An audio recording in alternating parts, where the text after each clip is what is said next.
Arsène Lupin contre Herlock Sholmès, d'après Maurice Leblanc.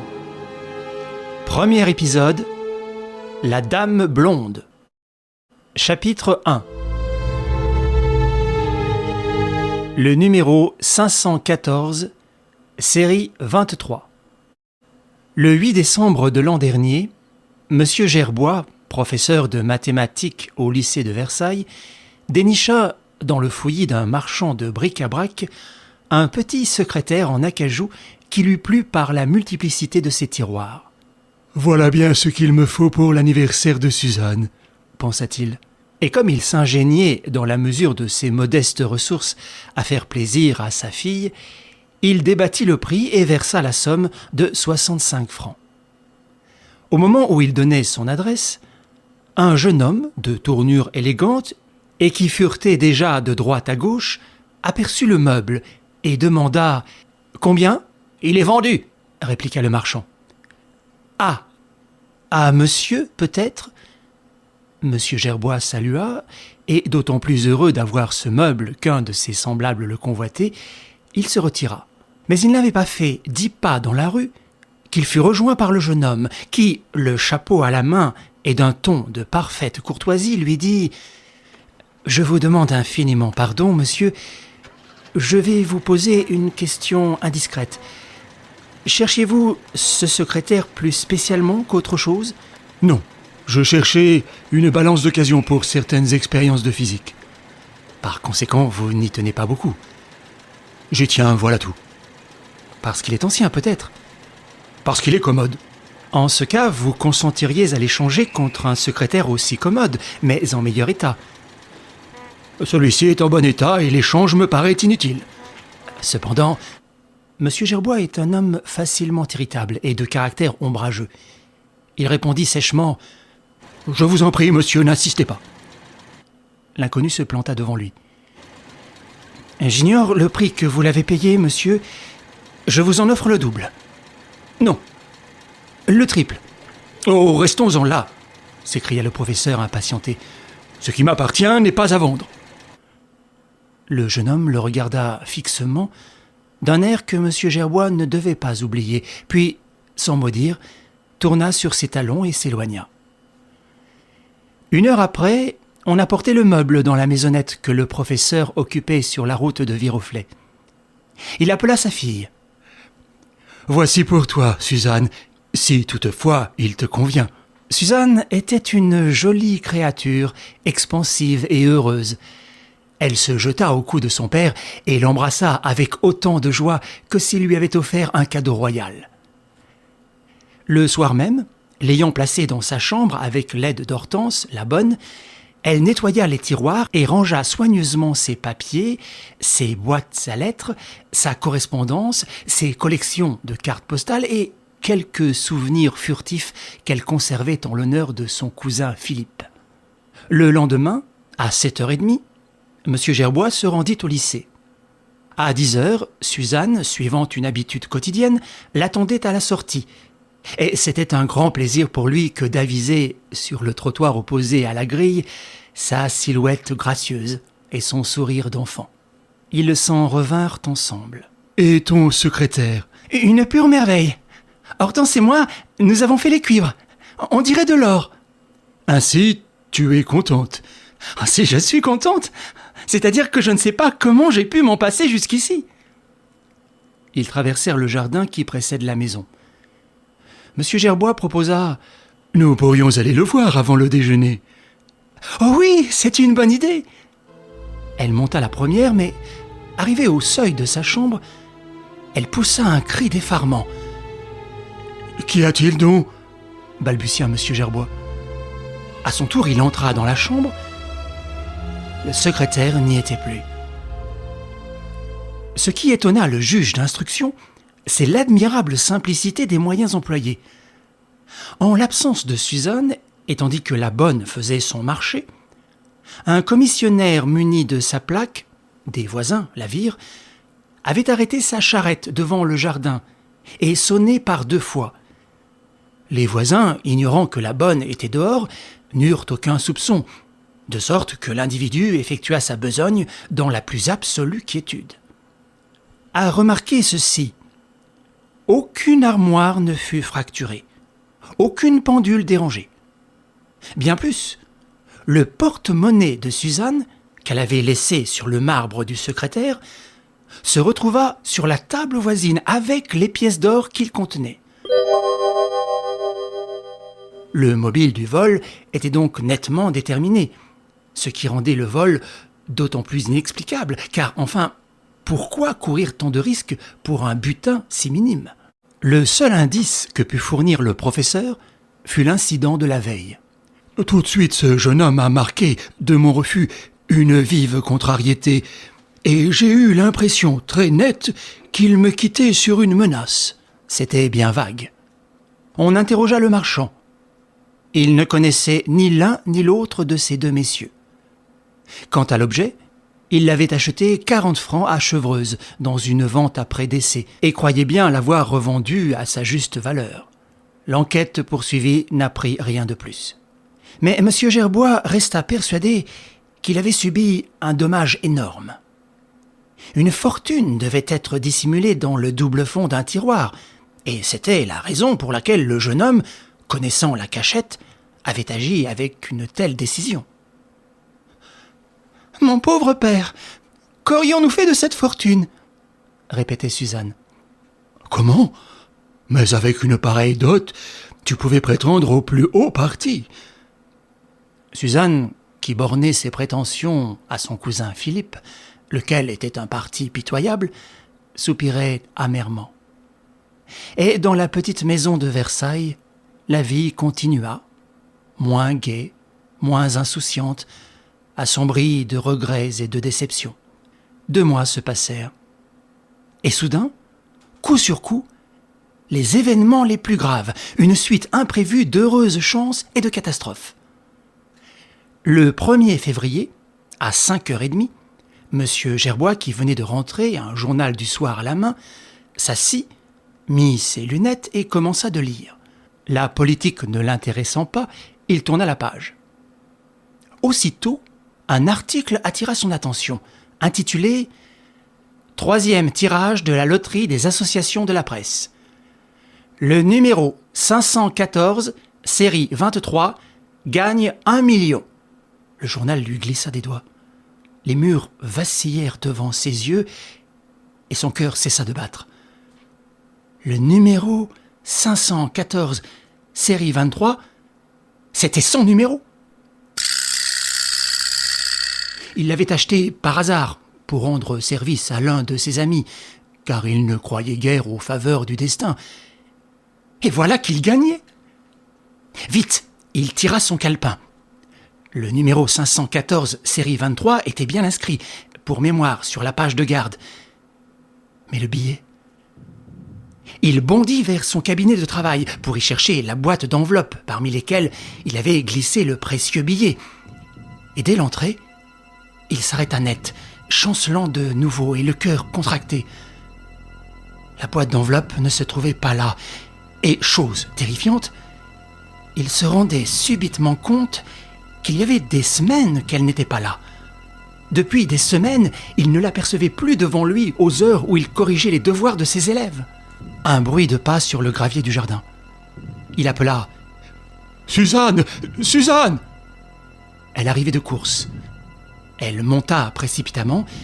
Il bégaya d'une voix étranglée. « Suzanne, la boîte d'enveloppe !»« Laquelle ?»« Celle du Louvre, que j'avais rapportée un jeudi et qui était au bout de cette table. »« Mais rappelle-toi, père, c'est ensemble que nous l'avons rangée. »« Quand ?»« Le soir, tu sais, la veille du jour. »« Mais où ? Réponds, tu me fais mourir. »« Où ? Dans le secrétaire. »« Dans le secrétaire qui a été volé ? » ?»« Oui. »« Dans le secrétaire qui a été volé. » Il répéta ces mots tout bas, avec une sorte d'épouvante. Puis il lui saisit la main, et d'un ton plus bas encore. « Elle contenait 1 million, ma fille. « Ah, père, pourquoi ne me l'as-tu pas dit ?» murmura-t-elle naïvement. « 1 million !» reprit-il. « C'était le numéro gagnant des bons de la presse. » L'énormité du désastre les écrasait, et longtemps, ils gardèrent un silence qu'ils n'avaient pas le courage de rompre. Enfin, Suzanne prononça « Mais, père, on te le paiera tout de même. »« Pourquoi ? Sur quelle preuve ? » ?»« Il faut donc des preuves. »« Parbleu !»« Et tu n'en as pas ? » ?»« Si, j'en ai une. »« Alors ? » ?»« Elle était dans la boîte. »« Dans la boîte qui a disparu ? » ?»« Oui, et c'est l'autre qui touchera. »« Mais ce serait abominable. Voyons, père, tu pourras t'y opposer. »« Est-ce qu'on sait ? Est-ce qu'on sait ? Oh, cet homme doit être aussi fort. Il dispose de telles ressources. Souviens-toi, l'affaire de ce meuble. » Il se releva dans un sursaut d'énergie et frappant du pied. « Eh bien non, non ! Il ne l'aura pas, ce million. Il ne l'aura pas. Pourquoi l'aurait-il ? Après tout, si habile qu'il soit, lui non plus ne peut rien faire. S'il se présente pour toucher, on le coffre. Ah, nous verrons bien, mon bonhomme. » « Tu as donc une idée, père ? » ?»« Celle de défendre nos droits jusqu'au bout, quoi qu'il arrive. Et nous réussirons. Le million est à moi, je l'aurai. » Quelques minutes plus tard, il expédiait cette dépêche. « Gouverneur Crédit Foncier, rue Capucine, Paris. Suis possesseur du numéro 514, série 23, mais opposition par toute voie légale à toute réclamation étrangère. Gerbois. » Presque en même temps, parvenait au Crédit Foncier cet autre télégramme. « Le numéro 514, série 23, est en ma possession. Arsène Lupin. » Chaque fois que j'entreprends de raconter quelqu'une des innombrables aventures dont se compose la vie d'Arsène Lupin, j'éprouve une véritable confusion, tellement il me semble que la plus banale de ces aventures est connue de tous ceux qui vont me lire. De fait, il n'est pas un geste de notre voleur national, comme on l'a si joliment appelé, qui n'ait été signalé de la façon la plus retentissante, pas un exploit que l'on ait étudié sous toutes ses faces, pas un acte qui n'ait été commenté avec cette abondance de détails que l'on réserve d'ordinaire au récit des actions héroïques. Qui ne connaît, par exemple, cette étrange histoire de la Dame blonde, avec ces épisodes curieux que les reporters intitulaient en gros caractères « Le numéro 514, série 23 »,« Le crime de l'avenue Henri Martin »,« Le diamant bleu ». Quel bruit autour de l'intervention du fameux détective anglais Sherlock Holmes ! Quelle effervescence après chacune des péripéties qui marquèrent la lutte de ces deux grands artistes ! Et quel vacarme sur les boulevards, le jour où les camelots vociféraient « L'arrestation d'Arsène Lupin !» Mon excuse, c'est que j'apporte du nouveau. J'apporte le mot de l'énigme. Il reste toujours de l'ombre autour de ces aventures. Je la dissipe. Je reproduis des articles lus et relus. Je recopie d'anciennes interviews. Mais tout cela, je le coordonne, je le classe et je le soumets à l'exacte vérité. Mon collaborateur, c'est Arsène Lupin, dont la complaisance à mon égard est inépuisable.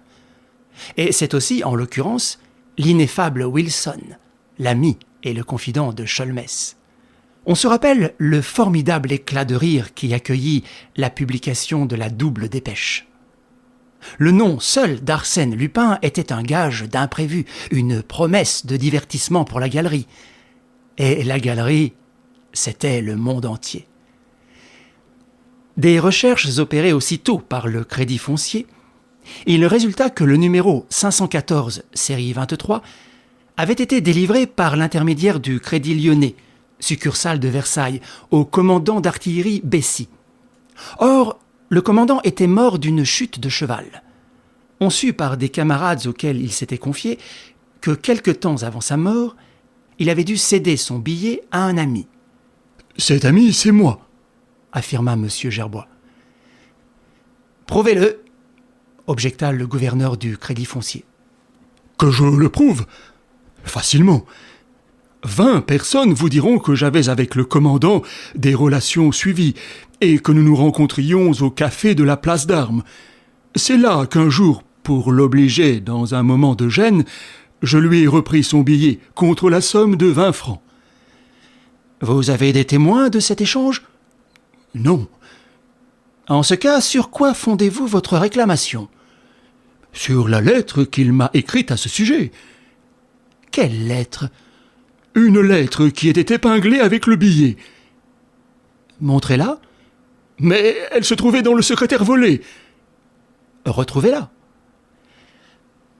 Arsène Lupin la communiqua, lui.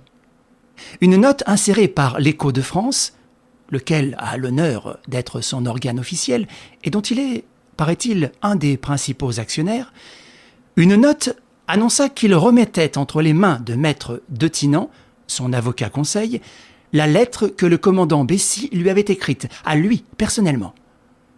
Ce fut une explosion de joie. Arsène Lupin prenait un avocat. Arsène Lupin, respectueux des règles établies, désignait pour le représenter un membre du barreau. Toute la presse se rua chez maître de Thinan, député radical influent, homme de haute probité en même temps que d'esprit fin, un peu sceptique, volontiers paradoxal. Maître de Thinan n'avait jamais eu le plaisir de rencontrer Arsène Lupin, et il le regrettait vivement. Mais il venait en effet de recevoir ses instructions, et, très touché d'un choix dont il sentait tout l'honneur, il comptait défendre vigoureusement le droit de son client. Il ouvrit donc le dossier nouvellement constitué et, sans détour, exhiba la lettre du commandant. Elle prouvait bien la cession du billet, mais ne mentionnait pas le nom de l'acquéreur. « Mon cher ami », disait-elle simplement. « Mon cher ami, c'est moi », ajoutait Arsène Lupin dans une note jointe à la lettre du commandant. « Et la meilleure preuve, c'est que j'ai la lettre. » La nuée des reporters s'abattit immédiatement chez M. Gerbois, qui ne put que répéter « Mon cher ami n'est autre que moi. Arsène Lupin a volé la lettre du commandant avec le billet de loterie. »« Qu'il le prouve !» riposta Lupin au journaliste. « Mais puisque c'est lui qui a volé le secrétaire !» s'exclama M. Gerbois devant les mêmes journalistes. Et Lupin riposta « Qu'il le prouve !» Et ce fut un spectacle d'une fantaisie charmante que ce duel public entre les deux possesseurs du numéro 514 série 23, que ces allées et venues des reporters, que le sang-froid d'Arsène Lupin en face de l'affolement de ce pauvre M. Gerbois. Le malheureux. La presse était remplie de ses lamentations. Il confiait son infortune avec une ingénuité touchante. « Comprenez-le, messieurs, c'est la dot de Suzanne que ce gredin me dérobe. Pour moi, personnellement, je m'en moque. Mais pour Suzanne, pensez donc, 1 million, 10 fois 100 000 francs. Ah, je savais bien que le secrétaire contenait un trésor. » On avait beau lui objecter que son adversaire, en emportant le meuble, ignorait la présence d'un billet de loterie, et que nul, en tout cas, ne pouvait prévoir que ce billet gagnerait le gros lot, il gémissait « Allons donc, il le savait. Sinon, pourquoi se serait-il donné la peine de prendre ce misérable meuble ?» Pour des raisons inconnues, mais certes point pour s'emparer d'un chiffon de papier qui valait alors la modeste somme de 20 francs. « La somme d'1 million ! Il le savait, il sait tout. Ah, vous ne le connaissez pas, le bandit. Il ne vous a pas frustré d'1 million, vous. » Le dialogue aurait pu durer longtemps. Mais le 12e jour, M. Gerbois reçut d'Arsène Lupin une missive qui portait la mention « confidentielle ». Il le lut avec une inquiétude croissante. « Monsieur, la galerie s'amuse à nos dépens. N'estimez-vous pas le moment venu d'être sérieux? J'y suis, pour ma part, fermement résolu. La situation est nette. Je possède un billet que je n'ai pas, moi, le droit de toucher. Et vous avez, vous, le droit de toucher un billet que vous ne possédez pas. Donc, nous ne pouvons rien l'un sans l'autre. Or, Ni vous ne consentiriez à me céder votre droit, ni moi à vous céder mon billet. Que faire? Je ne vois qu'un moyen. Séparons. 1 demi-million pour vous, 1 demi-million pour moi. N'est-ce pas équitable?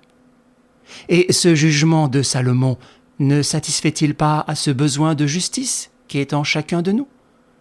Solution juste, mais solution immédiate. Ce n'est pas une offre que vous ayez le loisir de discuter, mais une nécessité à laquelle les circonstances vous contraignent à vous plier. Je vous donne 3 jours pour réfléchir. Vendredi matin, j'aime à croire que je lirai, dans les petites annonces de l'Écho de France, une note discrète adressée à monsieur ARS LUP et contenant, en termes voilés, votre adhésion pure et simple au pacte que je vous propose. Moyennant quoi, vous rentrez en possession immédiate du billet et touchez le million, quitte à me remettre 500 000 francs par la voie que je vous indiquerai ultérieurement. En cas de refus, j'ai pris mes dispositions pour que le résultat soit identique. Mais, outre les ennuis très graves que vous causerait une telle obstination, vous auriez à subir une retenue de 25 000 francs pour frais supplémentaires. Veuillez agréer, monsieur, l'expression de mes sentiments les plus respectueux. Arsène Lupin. Exaspéré, M. Gerbois commit la faute énorme de montrer cette lettre et d'en laisser prendre copie. Son indignation le poussait à toutes les sottises. « Rien! Il n'aura rien !» s'écria-t-il devant l'assemblée des reporters. « Partager ce qui m'appartient, jamais! Qu'il déchire son billet s'il le veut !» Cependant, 500 000 francs valent mieux que rien. Il ne s'agit pas de cela, mais de mon droit. Et ce droit, je l'établirai devant les tribunaux. Attaquer Arsène Lupin, ce serait drôle. Non, mais le crédit foncier. Il doit me délivrer le million. Contre le dépôt du billet, ou du moins contre la preuve que vous l'avez acheté. La preuve existe, puisque Arsène Lupin avoue qu'il a volé le secrétaire. La parole d'Arsène Lupin suffira-t-elle aux tribunaux? N'importe, je poursuis. La galerie trépignait. Des paris furent engagés, les uns tenant que Lupin réduirait M. Gerbois, les autres qu'il en serait pour ses menaces. Et l'on éprouvait une sorte d'appréhension, tellement les forces étaient inégales entre les deux adversaires, l'un si rude dans son assaut, l'autre effaré comme une bête qu'on traque. Le vendredi, on s'arracha l'Écho de France et on scruta fiévreusement la 5e page à l'endroit des petites annonces. Pas une ligne n'était adressée à monsieur ARS LUP. Aux injonctions d'Arsène Lupin, monsieur Gerbois répondait par le silence. C'était la déclaration de guerre. Le soir, on apprenait par les journaux l'enlèvement de mademoiselle Gerbois.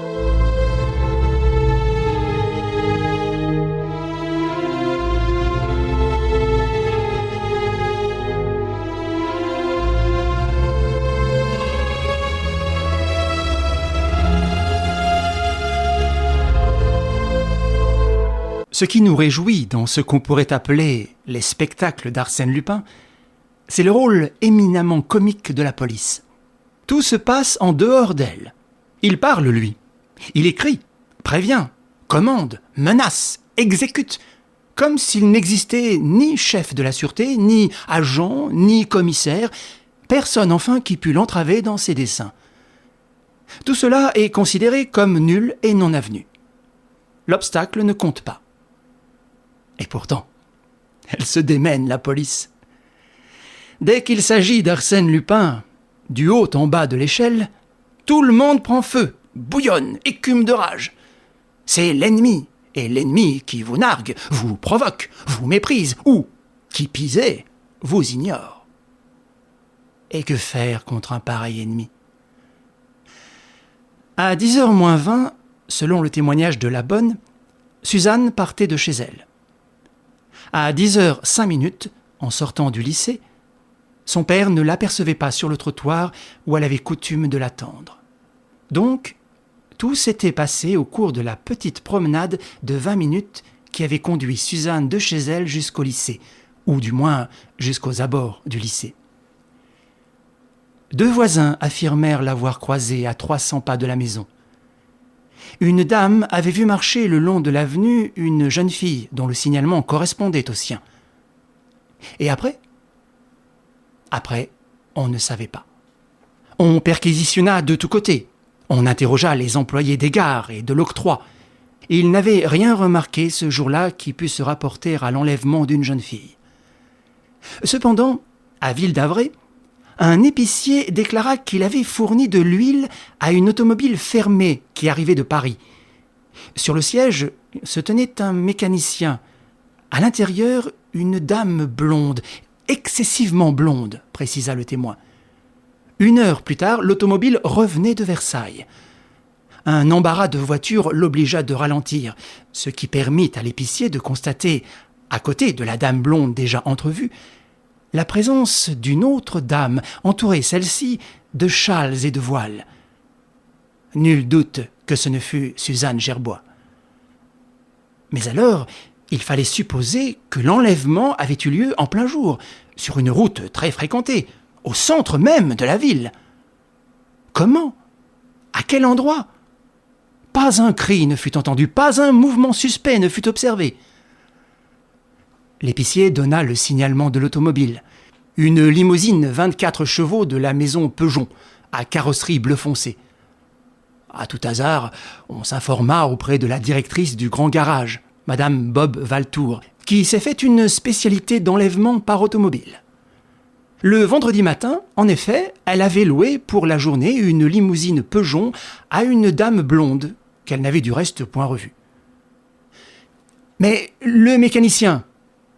C'était un nommé Ernest, engagé la veille sur la foi d'excellents certificats. Il est ici ? Non, il a ramené la voiture et il n'est plus revenu. Ne pouvons-nous retrouver sa trace ? Certes, auprès des personnes dont il s'est recommandé. Voici leurs noms. On se rendit chez ces personnes.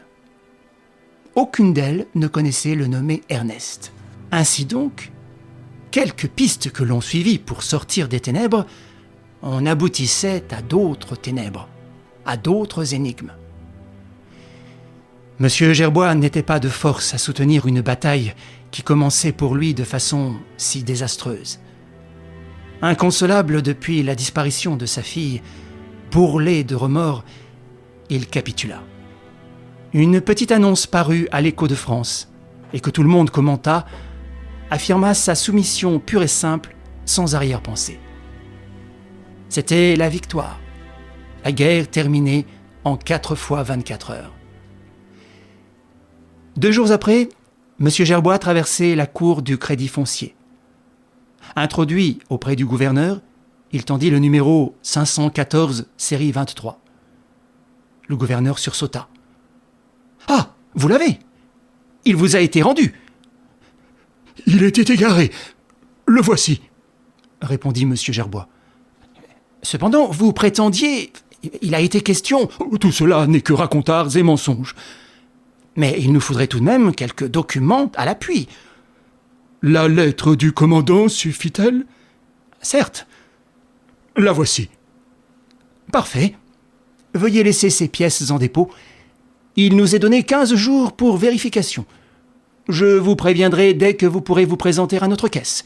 D'ici là, monsieur, je crois que vous avez tout intérêt à ne rien dire et à terminer cette affaire dans le silence le plus absolu. » »« C'est mon intention. » M. Gerbois ne parla point. Le gouverneur non plus. Mais il est des secrets qui se dévoilent sans qu'aucune indiscrétion soit commise. Et l'on apprit soudain qu'Arsène Lupin avait eu l'audace de renvoyer à M. Gerbois le numéro 514 série 23. La nouvelle fut accueillie avec une admiration stupéfaite. Décidément, c'était un beau joueur que celui qui jetait sur la table un atout de cette importance, le précieux billet. Certes, il ne s'en était dessaisi qu'à bon escient, et pour une carte qui rétablissait l'équilibre. Mais si la jeune fille s'échappait, si l'on réussissait à reprendre l'otage qu'il détenait, La police sentit le point faible de l'ennemi et redoubla d'efforts. Arsène Lupin, désarmé, dépouillé par lui-même, pris dans l'engrenage de ses combinaisons, ne touchant pas un traître sou du million convoité. Du coup, les rieurs passaient dans l'autre camp. Mais il fallait retrouver Suzanne. Et on ne la retrouvait pas. Et pas davantage, elle ne s'échappait. Soit, disait-on, le point est acquis. Arsène Lupin gagne la première manche. Mais le plus difficile est à faire.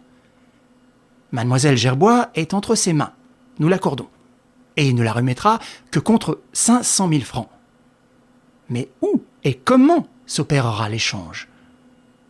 Pour que cet échange s'opère, il faut qu'il y ait rendez-vous.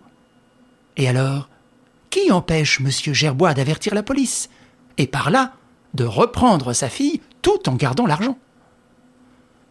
On interviewa le professeur.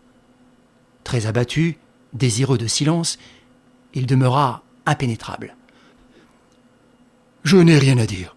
J'attends. » Et mademoiselle Gerbois ? Les recherches continuent. Mais Arsène Lupin vous a écrit. Non. Vous l'affirmez ? Non. Donc c'est oui. Quelles sont ses instructions ? Je n'ai rien à dire. On assiégea maître de Tinan. Même discrétion. « Monsieur Lupin est mon client », répondait-il avec une affectation de gravité. « Vous comprendrez que je sois tenu à la réserve la plus absolue. » Tous ces mystères irritaient la galerie. Évidemment, des plans se tramaient dans l'ombre. Arsène Lupin disposait et resserrait les mailles de ses filets, pendant que la police organisait autour de M. Gerbois une surveillance de jour et de nuit. Et l'on examinait les 3 seuls dénouements possibles.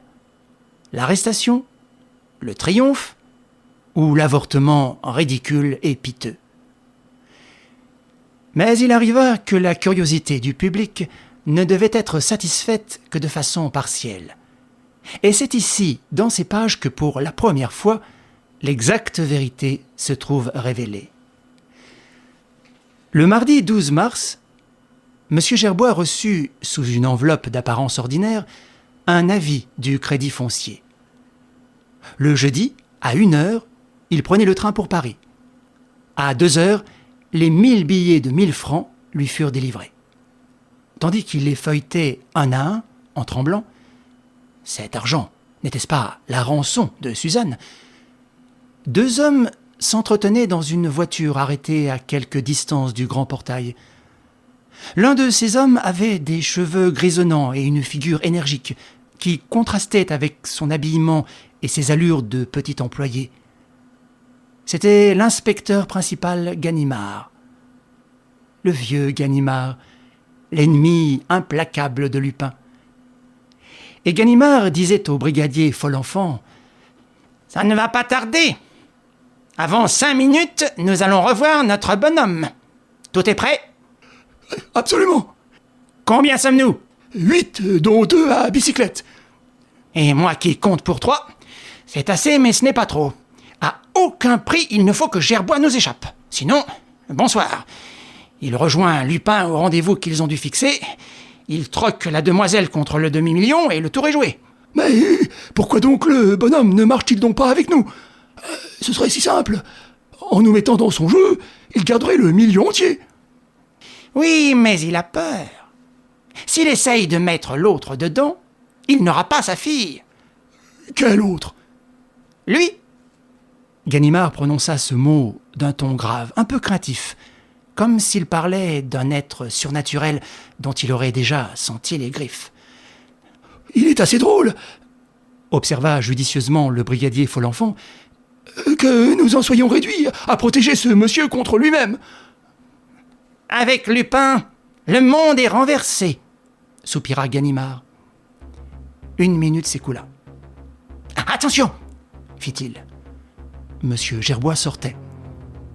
À l'extrémité de la rue des Capucines, il prit les boulevards du côté gauche. Il s'éloignait lentement le long des magasins et regardait les étalages. « Trop tranquille, le client !» disait Ganimard. « Un individu qui vous a dans la poche 1 million n'a pas cette tranquillité. Que peut-il faire? Oh, rien, évidemment. N'importe. Je me méfie. Lupin. C'est Lupin.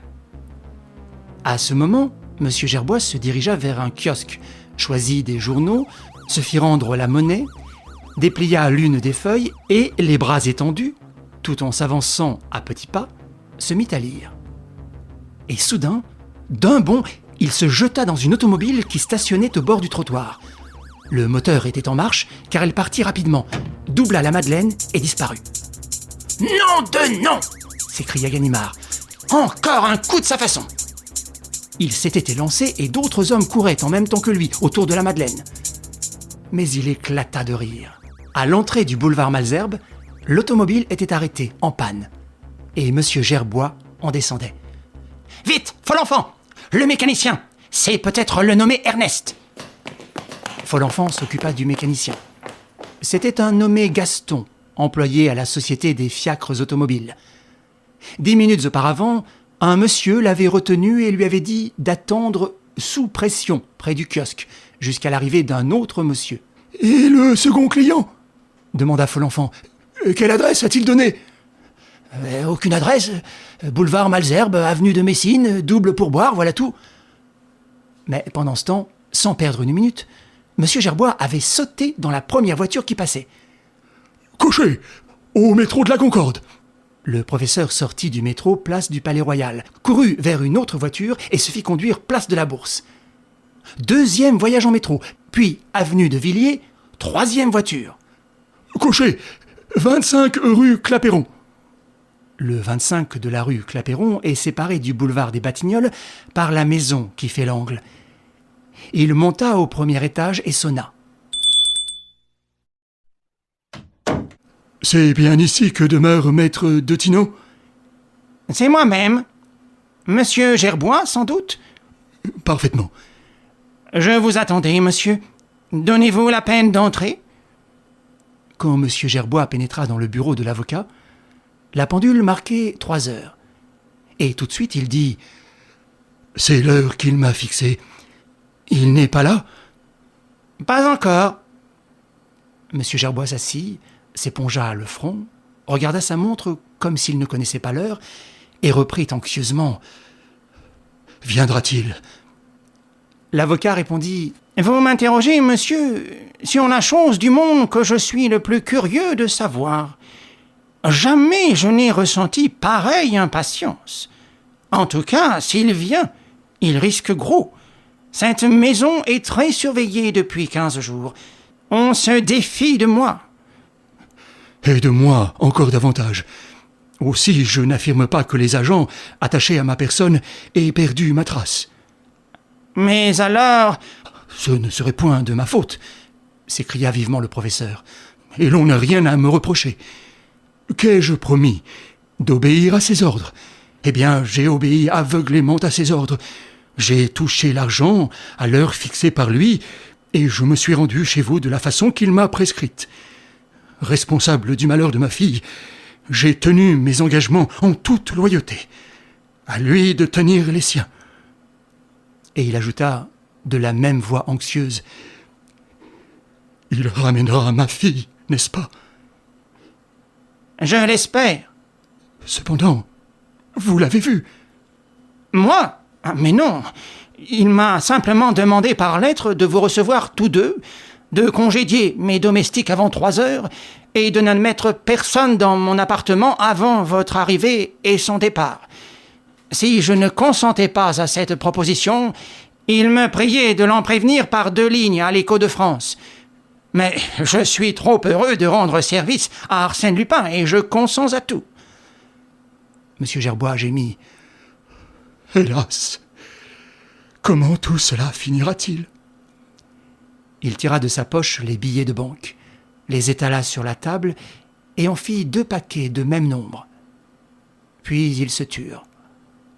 De temps à autre, M. Gerbois prêtait l'oreille. N'avait-on pas sonné? Avec les minutes, son angoisse augmentait. Et maître Detinan aussi éprouvait une impression presque douloureuse. À un moment même, l'avocat perdit tout son sang-froid. Il se leva brusquement. « Nous ne la verrons pas. Comment voulez-vous? Ce serait de la folie de sa part. Qu'il ait confiance en nous, soit. Nous sommes d'honnêtes gens incapables de le trahir. Mais le danger n'est pas seulement ici. » Et M. Gerbois, écrasé, les deux mains sur les billets, balbutiait. « Qu'ils viennent, mon Dieu, qu'ils viennent. Je donnerai tout cela pour retrouver Suzanne. » La moitié suffira, Monsieur Gerbois. Quelqu'un se tenait sur le seuil, un homme jeune, élégamment vêtu, en qui Monsieur Gerbois reconnut aussitôt l'individu qu'il avait abordé près de la boutique de bric-à-brac à Versailles. Il bondit vers lui. « Et Suzanne? Où est ma fille ?» Arsène Lupin ferma la porte soigneusement, et tout en défaisant ses gants du geste le plus paisible, il dit à l'avocat « Mon cher maître, je ne saurais trop vous remercier de la bonne grâce avec laquelle vous avez consenti à défendre mes droits. Je ne l'oublierai pas. » Maître de Thinan murmura « Mais vous n'avez pas sonné, je n'ai pas entendu la porte. » Les sonnettes et les portes sont des choses qui doivent fonctionner sans qu'on les entende jamais. Me voilà tout de même, c'est l'essentiel. « Ma fille, Suzanne, qu'en avez-vous fait ?» répéta le professeur. « Mon Dieu, monsieur, dit Lupin, que vous êtes pressé. Allons, rassurez-vous, encore un instant et mademoiselle votre fille sera dans vos bras. » Il se promena, puis, du ton d'un grand seigneur qui distribue des éloges, « Monsieur Gerbois, je vous félicite de l'habileté avec laquelle vous avez agi tout à l'heure. Si l'automobile n'avait pas eu cette panne absurde, on se retrouvait tout simplement à l'Étoile, et l'on épargnait à maître de Thinan l'ennui de cette visite. Enfin, c'était écrit. » Il aperçut les 2 liasses de banquenotes et s'écria « Ah, parfait! Le million est là. Nous ne perdrons pas de temps. Vous permettez ?»« Mais, objecta maître de Thinan en se plaçant devant la table, mademoiselle Gerbois n'est pas encore arrivée. » Eh bien, sa présence n'est-elle pas indispensable ? Je comprends. Arsène Lupin n'inspire qu'une confiance relative. Il empoche le demi-million et ne rend pas l'otage. Ah, mon cher maître, je suis un grand méconnu. Parce que le destin m'a conduite à des actes de nature un peu spéciale, on suspecte ma bonne foi. À moi qui suis l'homme du scrupule et de la délicatesse. D'ailleurs, mon cher maître, si vous avez peur, ouvrez votre fenêtre et appelez. Il y a bien une 12aine d'agents dans la rue. Vous croyez ? Arsène Lupin souleva le rideau. Je crois monsieur Gerbois incapable de dépister Ganimard. Que vous disais-je ? Le voici, ce brave ami. « Est-ce possible ?» s'écria le professeur. « Je vous jure, cependant... » « Que vous ne m'avez pas trahi. Oh, je n'en doute pas. Mais les gaillards sont habiles. Tenez, Folenfant que j'aperçois. Et Gréaume. Et Dieuzy. Tous mes bons camarades, quoi. » Maître de Thinan le regardait avec surprise. Quelle tranquillité. Il riait d'un rire heureux, comme s'il se divertissait à quelque jeu d'enfant et qu'aucun péril ne l'eût menacé. Plus encore que la vue des agents, cette insouciance rassura l'avocat. Il s'éloigna de la table où se trouvaient les billets de banque. Arsène Lupin saisit l'une après l'autre les 2 liasses, allégea chacune d'elles de 25 billets, et tendant à maître de Thinan les 50 billets ainsi obtenus, « La part d'honoraires de monsieur Gerbois, mon cher maître, et celle d'Arsène Lupin. Nous vous devons bien cela. »« Vous ne me devez rien, » répliqua maître de Thinan. « Comment ? Et tout le mal que nous vous causons ? Et tout le plaisir que je prends à me donner ce mal. C'est-à-dire, mon cher maître, que vous ne voulez rien accepter d'Arsène Lupin. Voilà ce que c'est d'avoir une mauvaise réputation. Il tendit les 50 000 francs au professeur. « Monsieur, en souvenir de notre bonne rencontre, permettez-moi de vous remettre ceci. Ce sera mon cadeau de noces à mademoiselle Gerbois. » Nous espérons que vous avez apprécié cet aperçu. Pour continuer à écouter ce livre audio sur Google Play Livres, utilisez le lien dans la description de la vidéo.